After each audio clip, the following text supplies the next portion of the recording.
The year 2000. The old century ends to the sound of dial-up modems and the pale glow of cathode ray monitors in half-dark offices. Across Europe, the internet is still treated as something experimental, a tool for universities, early adopters, and ambitious engineers. Most of the continent remains offline. Most of the continent has no idea how quickly that will change. Germany is already ahead in absolute scale.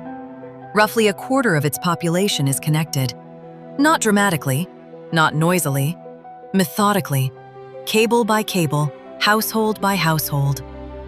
It is already becoming the industrial center of Europe's digital future. But Germany is not alone. The United Kingdom is close behind, and in the north, smaller countries are moving even faster. The Netherlands, Denmark, and Switzerland benefit from compact geography, dense infrastructure, and political readiness. They are not yet the biggest digital nations in Europe, but they are becoming the most connected. Then the dot-com bubble bursts. Investors panic. Technology stocks collapse. For a moment, the whole promise of the internet seems less certain. But infrastructure behaves differently from hype. Once the cables are in the ground, they stay there. The crash damages confidence, it does not erase the network. And while much of Europe is still adjusting, Estonia begins building something extraordinary: a digital state. Within a few years, citizens will vote, pay taxes, sign contracts, and access services online. A small country is proving that connectivity is not just about access to information. It is about redesigning the relationship between citizen and state. By 2002, Brussels understands the scale of the shift. The E-Europe Action Plan pushes broadband into schools, hospitals, and public institutions. The ambition is continental. The rollout, as always, uneven. Germany moves past 40 million connected users. France trails, slowed by regulation and by the inertia of legacy telecom structures. Italy moves more slowly still, where geography and infrastructure continue to leave large parts of the country behind. Then comes another turning point. In 2003, the code for Skype is written in Luxembourg by a Swedish entrepreneur and a Danish programmer. Suddenly, the internet is no longer just a library or a mailbox. It becomes a phone line, a meeting room, a direct connection across borders. And that changes how millions of Europeans understand what being online actually means. From here, the pace quickens. In 2004, 10 new countries joined the European Union. Infrastructure money begins flowing east. Fiber expands into Warsaw, Prague, and Budapest.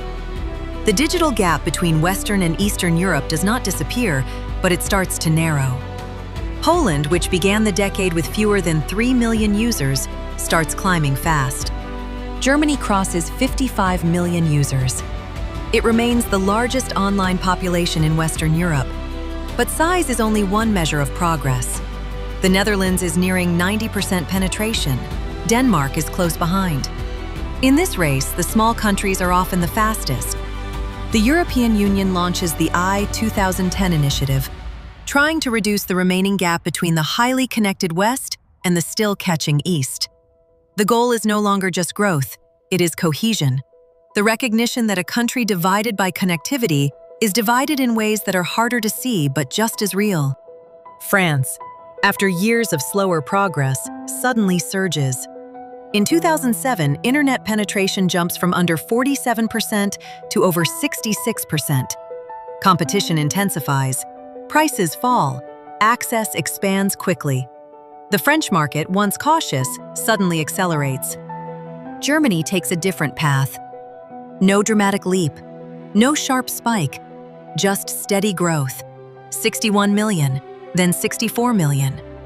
A long, controlled climb. Germany does not rush into transformation. It builds toward it. Then mobile broadband changes the rules. Third-generation networks spread across the continent. The internet leaves the desk and enters daily life. It moves into pockets, onto trains, into cafes and taxis. Going online stops being an occasion. It becomes a condition. Constant, ambient, ordinary. The financial crisis of 2008 and 2009 hits Europe hard. Spending slows, governments hesitate, but adoption keeps moving. In some ways, crisis makes the internet more necessary, not less. People search for work online, compare prices online, communicate online. Even in recession, the network keeps expanding.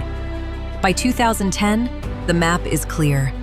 Northern Europe is operating at penetration levels most of the world still cannot match. Southern and Eastern Europe continue to lag behind. But the direction is the same almost everywhere: upward. Belarus offers one of the most dramatic examples.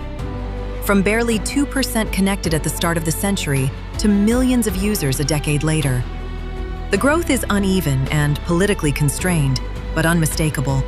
Germany still leads in total users, 67 million by 2010, the largest digital population in Europe. But in penetration, it still trails the small northern leaders. That is the paradox of scale. It is possible to lead in volume and still fall short in completeness. In 2012, the European Digital Agenda sets an ambitious goal: universal broadband access across the European Union by 2012. The target will not fully be met. But targets matter. They direct funding, shape policy, and force governments to treat internet access less like a luxury and more like essential infrastructure. Switzerland and Denmark move beyond 85%. At that level, the remaining offline population is no longer the mainstream. It is the edge case, the elderly, the isolated, the deliberately disconnected. Universal connectivity is no longer an abstract dream. It is a practical endgame. Germany reaches 70 million users. Behind that number lies a vast invisible system: cables, routers, exchanges, towers, software, maintenance, planning, an entire digital scaffolding supporting everyday life for tens of millions of people. In 2015, the European Union launches the Digital Single Market Strategy. The vision is clear: make digital services flow across borders as smoothly as goods do. The reality is slower. Regulation remains fragmented. Progress remains uneven. But the direction is unmistakable. Poland crosses 27 million users and becomes the digital leader of Central and Eastern Europe. A country that entered the century still rebuilding now has a young, mobile-first population pushing adoption faster than many expected. The United Kingdom briefly dips below 91% penetration, not because people are going offline, but because the measurement shifts. At these levels, even statistics become delicate. The difference between 89 and 92% can reflect method as much as reality. Italy, long the slow mover among large Western economies, finally surges. In 2018, penetration jumps from 63 to 74%. Mobile internet succeeds where fixed broadband struggled. The smartphone reaches places the old network never fully did. Spain crosses 90% in 2019. At the beginning of this story, barely 14% of the country was online. In less than 2 decades, 9 out of 10 citizens are connected. That is not gradual change. That is national transformation compressed into a generation. And then, the world stops. 2020. The pandemic closes offices, schools, shops, and borders. Overnight, the internet stops being convenient and becomes essential. Work depends on it. Education depends on it. Families depend on it. Government depends on it. Millions who had delayed, resisted, or simply managed without it now come online because there is no alternative. Across Europe, the numbers jump. Not neatly, not evenly, but unmistakably. Telemedicine replaces waiting rooms. Video calls replace meetings and family visits. Public services move to screens. The network strains, but it holds. And when the crisis passes, Europe does not go back. By 2021, most Nordic countries are above 95% penetration. Denmark approaches 99%. Universal connectivity, once a policy ambition, is now reality. Italy records one of the biggest late-stage gains among the major European economies in 2022. The country that entered the century as one of the most hesitant digital adopters now has 85% of its population online. Years of delay are compressed into a short, urgent catch-up. Germany reaches 77 million users. Denmark touches 99%. Together, they represent two different versions of success. Germany builds the largest connected population in Europe through demographic scale and steady expansion. Denmark builds one of the most completely connected societies through precision and universal reach. Different models, same outcome, a continent transformed. 23 years. From dial-up modems in spare rooms to near universal access across much of Europe. From a niche technology to a public utility. From something optional to something foundational.